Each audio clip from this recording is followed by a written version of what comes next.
Саламатсыздар ма оқушылар? Математика сабағы 5-ші сынып. Сабақтың тақырыбы бірінші тарауды қайталауға арналған жаттығулар. Бірінші тапсырмаға қарайық. 151-ші тапсырма. Санды өрнек түрінде жазып, оның мәнін табыңдар. 18 бен 25 сандары қосындысының 3-ке көбейтіндісі.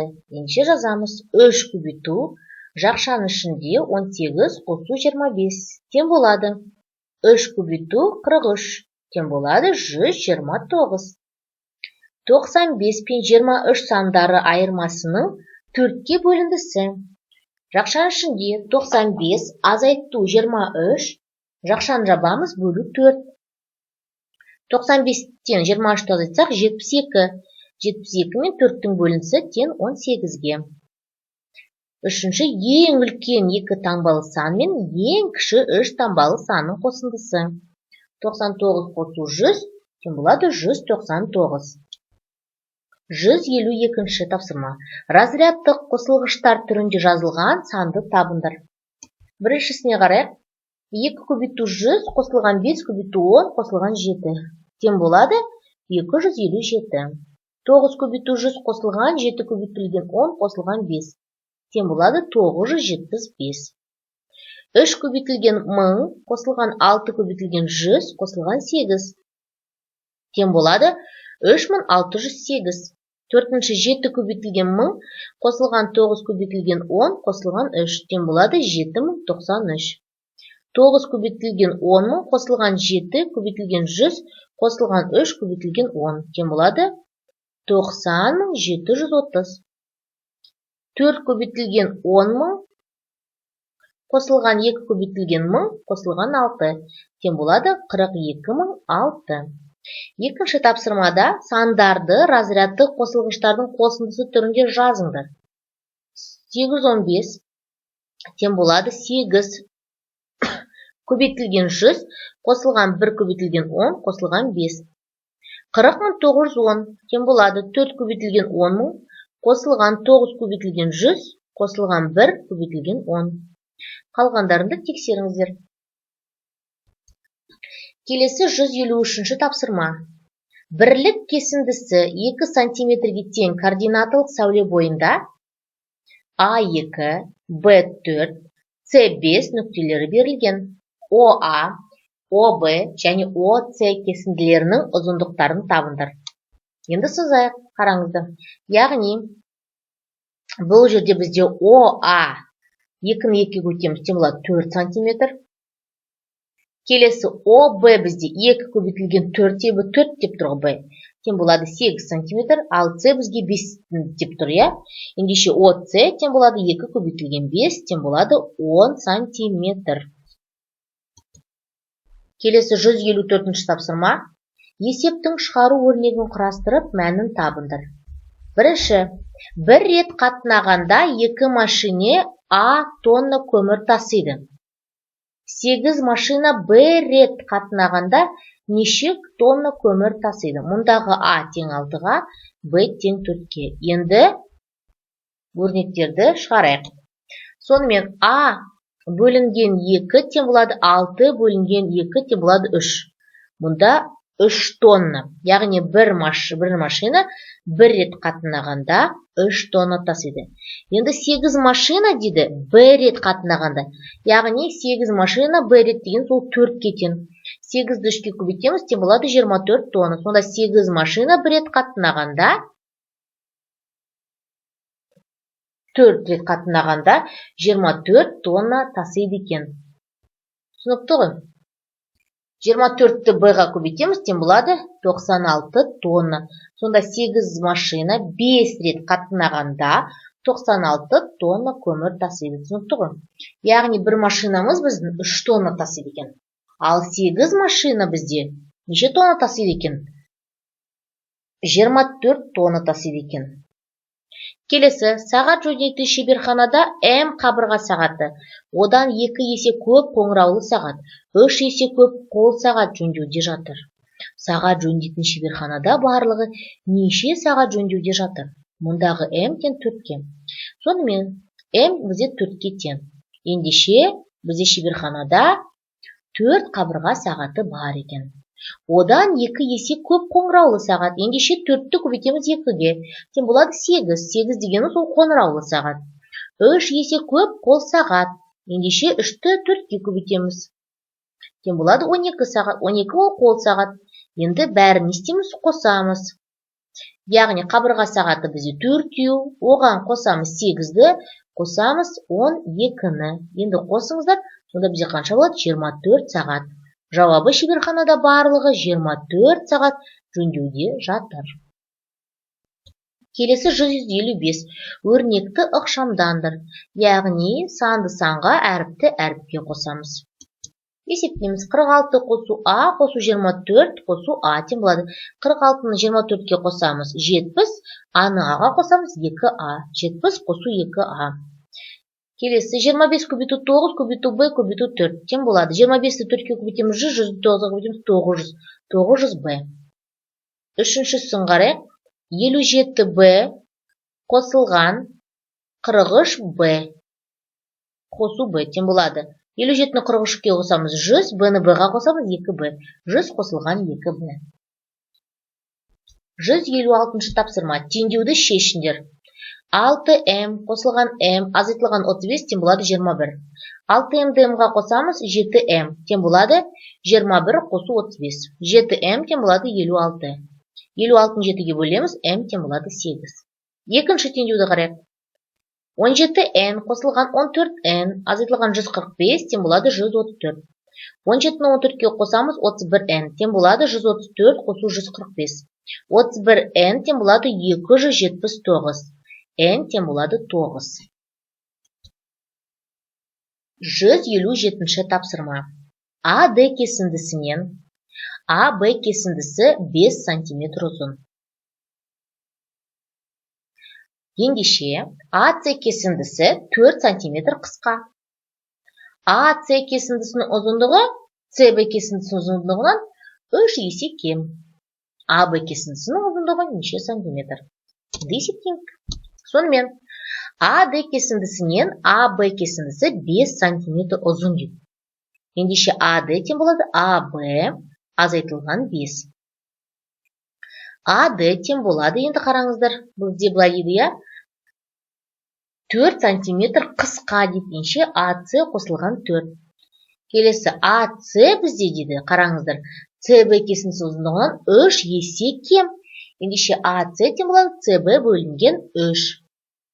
Енді АБ кесіндісінің ұзындығы неше сантиметр? Сонымен 3х тең болады 9. Х тең болады 3-ке.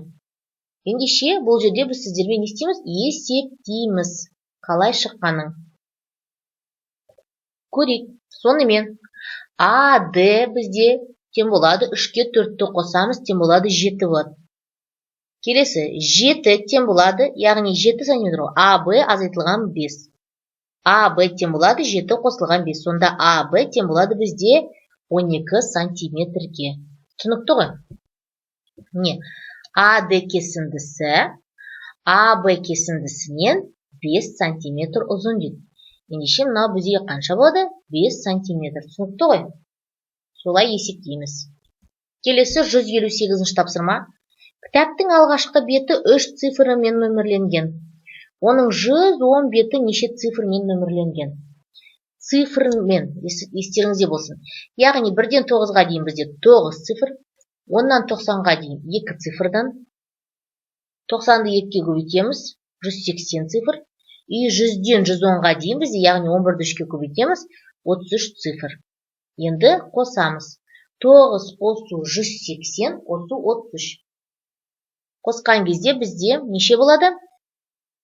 222. Бірақ кітаптың бізде алғашқы беті 3 цифрымен нөмірленген. Ендеше одан 2 цифрды алып тастаймыз, 1 мен 2-ні. Азайту 2 тең болады 220 цифр. Сонда кітаптың 110 беті 220 цифрмен нөмірленген. Келесі 159-шы тапсырма. Бақта бір-бірінен 6 метр қашықтықта 15 алма ағашы қатар орналасқан. Екі шеткі алма ағаштарының ара қашықтығы неше метр? жетінші алма ағашы мен 12-ші алма ағашының арасы неше метр? Енді қарайық. Сонымен, жақшаның ішінде 15 азайту 1, себебі 1 ағашты алып. Көбейтеміз 6 метр. 6 метр қашықтықта деп тұр. Тем болады 14 6-ға көбейтеміз, тем болады 84 метр. Енді бізде 7-ші алма мен 12-ші алма ағашының арасын есептеу керек. 12-ден 7-ні азайтамыз, 5, 5-ті 6-ға көбейтеміз, 30 метр. Жауабы, екі шеткі алма ағаштан ара қашықтығы 84 метр, 7-ші мен 12-ші алма ағашының арасы 30 метр. 160-шы тапсырма. Квадраттың периметрі тік төртбұрыштың периметріне тең. Квадраттың ауданы 81 см квадрат. Тік төртбұрыштың ұзындығы енінен 2 есе ұзын. Тік төртбұрыштың ауданын табыңдар. Енді есептейміз. Сонымен квадраттың ауданы 81. Ендеше ол квадраттың ұзындығы бізде 9-ға тең екен. Енді периметрін тауып көреміз. Периметр тең болады, 9-ды 4-ке көбейтеміз, тең болады 36 см. Сонымен, бұл біз сіздермен квадраттың периметрімен несін таптық? Ұзындығын. Енді ені бізде белгісіз x. Ал ұзындығы деді тік төртбұрыштың 2 есе ұзын. Ендеше 2x дейміз. Енді осыдан біз теңдеу қарастырайық. 2 жақшаның ішінде неге 2? Себебі бізде тік төртбұрышта 2 ұзындығы мен 2 ені болады. 2 жақшаның ішінде 2x ұзындығы бұл. Қосылған ені x. Жақшаны жабамыз, тең болады 36. 2x'ті x-қа қосамыз, 3x тең болады. 36-ны 2 бөлеміз, 18. 3x тең болады 18. X тең болады 6. Енді тексереміз. 2-ні x қоямыз, тең болады 2 көбейту 6, тең болады 12. S тең болады 6 көбейтілген 12, тең болады 72 см квадрат. Жауабы бізде тік төртбұрыштың ауданы 72 см квадрат. Сонымен тік төртбұрыштың бізде ұзындығы нешеге тең? 6-ға тең. Ұзындығы енінен 2 есе. Ұзындығы 12 см, ені бізде 6 см-ге тең.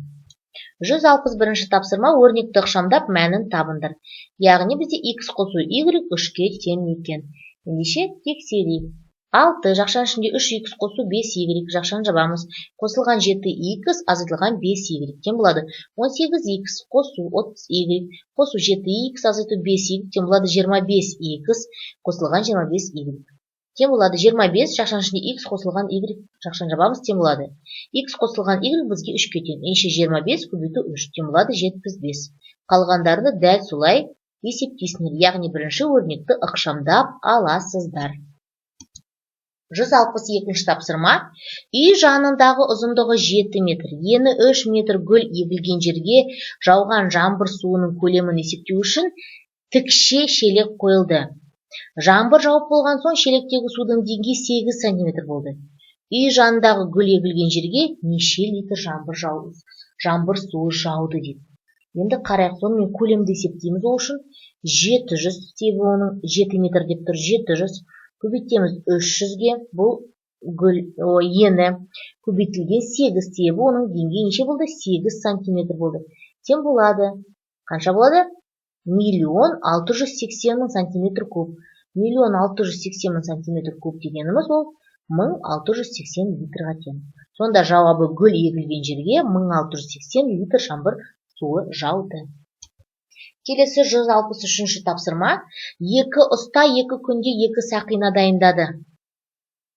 6 ұста 6 күнде неше сақина дайындайды? 2 ұста 2 күнде 2 сақина, 6 ұста 2 күнде 6 сақина, 6 ұста 6 күнде 18 сақина дайындайды. Келесі, әр қайсының бетінің ауданы 54 см-ге тең кубтардан тік бұрышты параллелепипед құрастырылды. Оның ұзындығында 7 куб, енінде 6 куб, биіктігінде 4 куб бар. Құрастырылған тік бұрышты параллелепипедтің көлемін табыңдар. Енді есептейміз. Яғни ауданы тең болады 6а квадрат. Бұл кубиктардың ауданы. 6а квадрат тең болады 54-ке. 54 см квадратқа себебі. А2 тең болады 9. Себебі 54-ті 6-ға бөлеміз. А тең 3 см. Енді көлемін табамыз. 3 көбейту 3 көбейту 3 тең болады 27 сантиметр куб. Бұл кубиктардың көлемі. Енді көлемді табамыз. 27 көбейту 7 көбейту 6 көбейту 4. Себебі бізде неше 4 куб бар биіктігінде. Тең болады 4536 сантиметр куб. Жауабы тік бұрышты параллелепипедтің көлемі 4536 сантиметр куб. 165-ші тапсырма. Ернат ағаштан ұзындығы 21 сантиметр, ені 15 сантиметр, биіктігі 9 сантиметр тік бұрышты параллелепипед жасады. Параллелепипедті қыры 3 сантиметр кубтарға бөлді. Бөлінген барлық кубтарды бірінен кейін бірін қойып тізбек жасады. Осы тізбектің ұзындығын табыңдар. Енді бірінші көлемді есептейміз. 21-ді көбейтеміз 15-ке, көбейтеміз 9-ға. Тең болады 2835 сантиметр куб. Енді келесі параллелепипедті қыры 3 сантиметр кубтарға бөлді. Ендеше соның көлемін табамыз. 3 көбейту 3 көбейту 3 тең болады 27 сантиметр куб. Енді бізде барлығы оның алды қанша болды? Жаңағы параллелепипедтің көлемі 2835. Ендеше бөлеміз оны 27-ге. Оны көбейтеміз 3-ке, себебі оны тізбектің ұзындығымен салып қойды. Тең болады 315 сантиметр. Тең болады 3 метр 15 сантиметр. Жауабы тізбектің ұзындығы 3 метр 15 сантиметрге тең. Келесі соңғы тапсырма бізде 166-шы тапсырма. Суретте қарайық бәрімізде. Номер 1, номер 2, номер 3 және номер 4 квадраттар кескінделген. Барлығы да квадрат болады. Номер 1-ші квадраттың периметрі 20 сантиметр. Номер 2-ші квадраттың периметрі 12 сантиметр. Номер 3-ші квадраттың периметрін табыңдар. Номер 4-ші квадраттың ауданын табыңдар. Енді периметрін біз білеміз, барлық қабырғаларын қосындысы. Ендеше оның барлық қабырғалары бірдей. Біріншінікі 20 болса, 24-ке бөлеміз 5 сантиметр екен. Екіншінікі бізде 12 дейді. 12-ні 4-ке бөлеміз 3. Не? 3 сантиметр. Мынау бізде 3 сантиметр. Мынау бізде 5 сантиметр болды, қабырғалары. Енді тағы 5-ті 3-ке қосамыз 8. Ендеше мынау номер 3-тің қабырғасының, номер 3 квадраттың қабырғасы 8 сантиметр кетен. 8-ді 8-ге көбейтеміз. Қанша болады бізде? Периметрін табамыз ғой. 8-ді 4-ке көбейтеміз. 32 сантиметр. Қабырғасы бірақ нешеге тең екен?